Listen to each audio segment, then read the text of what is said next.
Welcome to Teacher Tip Thursday, where you get tips from a qualified teacher.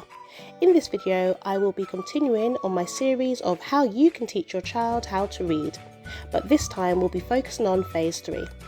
Now Phase 3 continues with some more sounds from the alphabet, but it also moves into sounds that you put together that are called digraphs. So two sounds together are called digraphs, and your child needs to recognise that whenever they see those two sounds together, they say what the sound says. For example, shh. This sound says shh. So once they've moved on from Phase 2 into Phase 3, they'll be taught that the s and the together says shh. So I'm going to write a list of Phase 3 sounds on the board now, and again, if you want to write this down yourself, you can just write it down and have it for your own reference.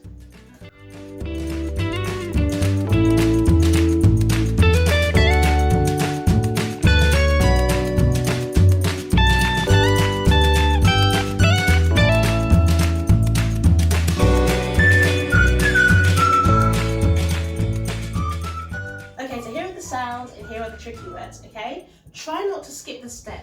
If your child is still working on Phase 2, try not to mix them into Phase 3 if at all possible. Immerse them into Phase 2, teach them the letter sounds that I just showed you, teach them the tricky words, and then move on to Phase 3, okay? Because Phase 3 will get a bit more trickier, but if they follow the first structure, it'll give them a little bit more challenge and they'll be absolutely fine.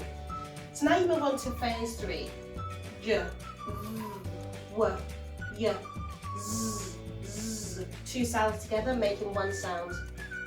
Qu. Qu for queen. Ch for chain.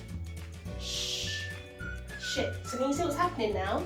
The two sounds together, they don't sound as they did in Phase 2. S and h, when it's together, says sh. This one says f or f. Sometimes it makes a longer sound, sometimes it makes a shorter sound. Ng, a, e, I. Now this one over here, I-G-H, is three sounds together that make one sound. So when they see the I and the G and the H together, it says I. O, oo and oo. So words like moon, moon would say moon. And then book would be book, book. Then you've got R, or, ow, oi, ear, air, your. Children find these three quite tricky, and they do need a lot more practice because they've got similar letters in there but in different arrangements. So ear is a word also, which is also a sound. Air, and then your. And then the last one is as in heard. In the same way, it's important that you teach your child how to write these sounds as well as learning how to read the sounds. Now, reading words with these sounds in them will all depend on what part of the country you're in. So if you're from up north, for example, you might read this word like this, bath. And that's fine because the way that you describe the bath was what we say in London, it would be bath and that would be right. But maybe for a child in London, they would read this word as bath and think, oh, that's wrong. That's not how you write bath, because they've learned the R sound like this and they know that the A and the R together makes the R sound. So when they're reading bath, they might read it slightly different, and when they're writing it, they may write it like this.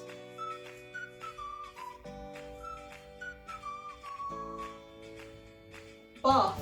So if a child in reception or year 1 or at the early stages of learning how to read wrote the word bath like this, I wouldn't necessarily correct them at the very beginning because I know that they're using their sound to communicate their thoughts in writing. So I would leave it like that and I would read it and I would praise the child for doing that.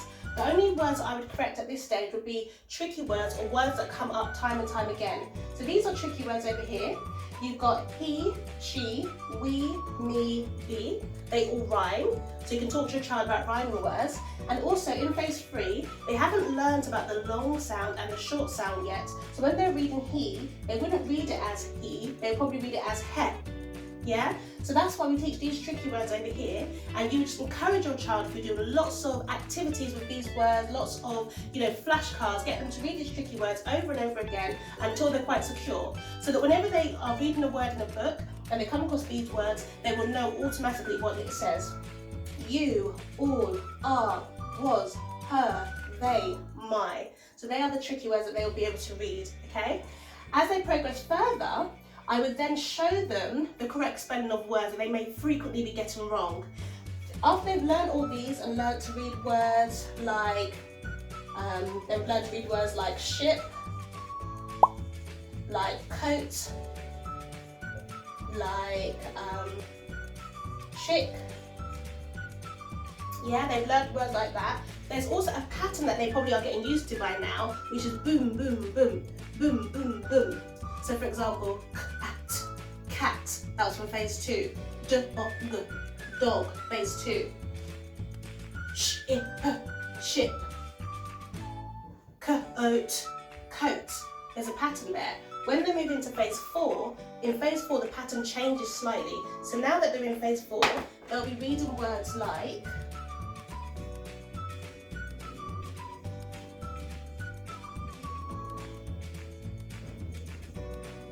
frog, frog, trench, trench. Okay, because in phase 4 we're teaching the child how to read longer words or words with more sounds in them that follow a different pattern. They would also read words like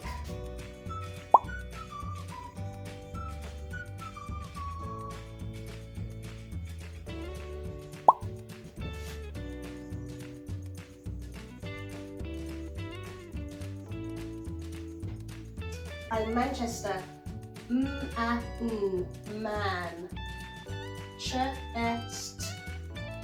chest, and Manchester. Okay, because they're using the same sounds that they learned in phase 2 and phase 3 to read bigger words in phase 4. And then this one, chimp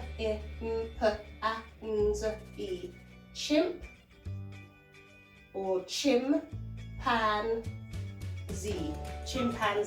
Okay, so in phase 4 they're learning longer words, and then they might feel a bit more confident and they might start reading lots of longer words in material. So you may come across words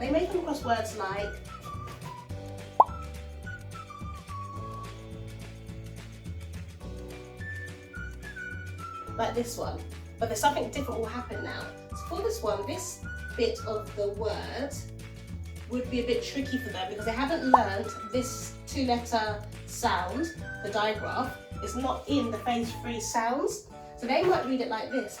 Bir, ming, ham. Birmingham. And they're like, oh. And then suddenly something might click in their mind because maybe they've heard of the word Birmingham before, and they might say, oh, Birmingham, even though they haven't learned the IR sound. Okay, but they would learn the IR sound as they move into phase 5. Also, within phase 4, you can now introduce them to capital letters. So capital letters for Manchester. Manchester is the name of a place, so Manchester would need a capital M. Birmingham is the name of a place, so Birmingham would need a capital B. So you can start teaching them about capital letters that are for special naming words. Show them about the fact that their names have capital letters in them because then they are special. They were created specially by God. They're special to me. They're special to their parent. And then you'll show them how to use capital letters. So then obviously IR comes up in phase 5, and I'm not going to go into phase 5 right now. But you can clearly see that as the child learns all the different sounds, it will help them to get better with their reading. If you found this a bit too much and you prefer something in a package for you, I have a course, the link is down below, that you can buy for phase 2 phonics, where I teach all this to you. I teach you the sounds, the letter orders. You can just sit with your child and go through the lesson by lesson. There's loads of PDF activities on there as well. You can download the PDFs and do different activities with your child as well. I look forward to seeing you again soon. If you have any friends or families or anybody that's homeschooling their child or wanting to give their child a head start before they go to school, send them over to my channel, subscribe, like it, leave a comment down below, and I will see you again next week Thursday for Teacher Tip Thursday. Speak to you soon. Bye bye.